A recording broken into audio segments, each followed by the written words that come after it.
The next thing we need to consider is how pH can have an effect on solubility.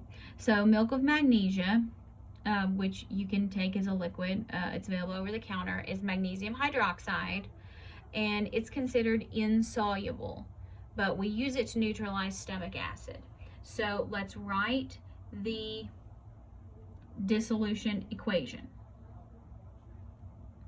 So magnesium hydroxide dissociates in equilibrium with magnesium and 2 hydroxides. Okay, so in the stomach, not really, but generally, so here we have hydroxide. So think about hydroxide and pH. So if the pH is high, then that means our concentration of hydroxide is also high. So if you have a lot of this, think common ion effect here. So if you're in a solution that has a high pH, it already has high hydroxide, the equilibrium is going to go to the left. It's going to have less solubility. Now, the converse. If the pH is low, like it is in the stomach, our hydrogen ion concentration is going to be high. Now, the hydrogen ion is actually going to react with this to form water. So what we'll end up doing is plus H plus is going to form water. So we are, in essence, removing one of the products.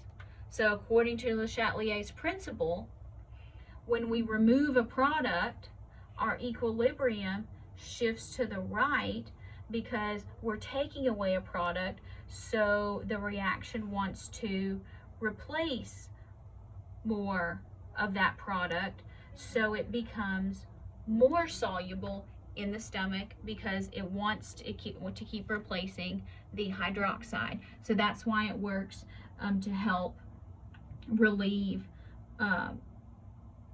excess acid, some acid indigestion, heartburn, things like that. So there's another example. Turn the page. Rainwater. Rainwater is slightly acidic, not a lot, but particularly if you have acid rain. And this actually explains why stalactites and stalagmites form in caves. Those are the stalactites, they hang down from the ceiling. Stalagmites grow up from the ground. That's not on the test. I don't think so.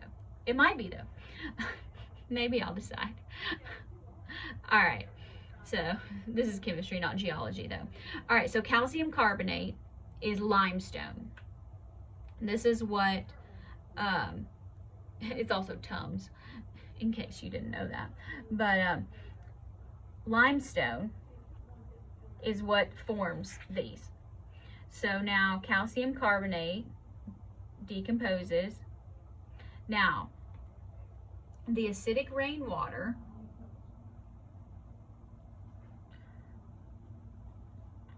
carbonate acts as a base here because it is the conjugate base of a weak acid, so carbonate acts as a base.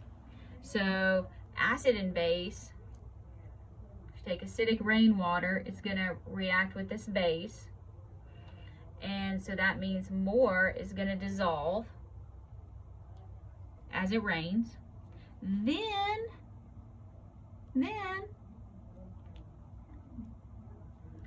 it's going to deposit again when the water evaporates.